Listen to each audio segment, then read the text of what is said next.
Je pense qu'il est inutile de préciser qu'un chrétien à sa conversion n'a pas l'idée de se poser la question: «Qui a vu Jésus ressuscité en premier?» Si il n'a aucune culture chrétienne, il était anciennement athée, musulman, bouddhiste, tout ce que vous voulez, ou bien il allait à l'église le dimanche pour faire plaisir à ses parents ou par tradition, sans être chrétien. Heu, une fois qu'il devient chrétien, qui a vu Jésus en premier est une question qui va pas se poser.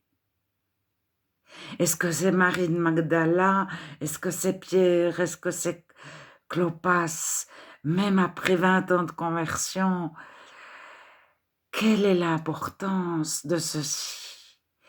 Et c'est pour ça que le chrétien passe par-dessus énormément de détails auxquels les non-chrétiens donnent de l'importance.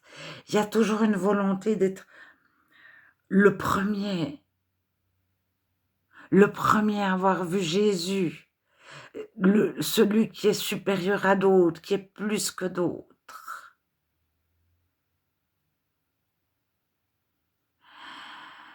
Et donc pour le soleil, je pense que vous avez compris ce que je parle dans ma première vidéo sur le sujet du syncrétisme dans le Nouveau Testament.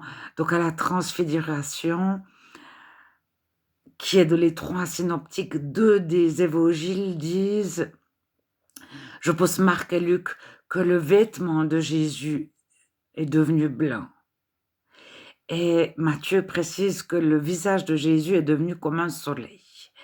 Et c'est jamais, jamais, jamais parlé de Jésus comme un soleil ailleurs dans la Bible. Mais bon, l'Égypte adorait le soleil, les Grecs, euh, les empereurs s'appelaient le dieu soleil. Donc, lorsqu'on mélange Jésus avec les dieux égyptiens ou les empereurs, etc., il y a un syncrétisme, il y a un doux mélange entre les pratiques religieuses existantes. On ajoute Jésus lorsqu'il y a beaucoup de chrétiens, de la religion, euh, je ne sais pas, de la religion par tradition. Mais Jésus n'est pas une tradition. Il n'y a pas de tradition chrétienne.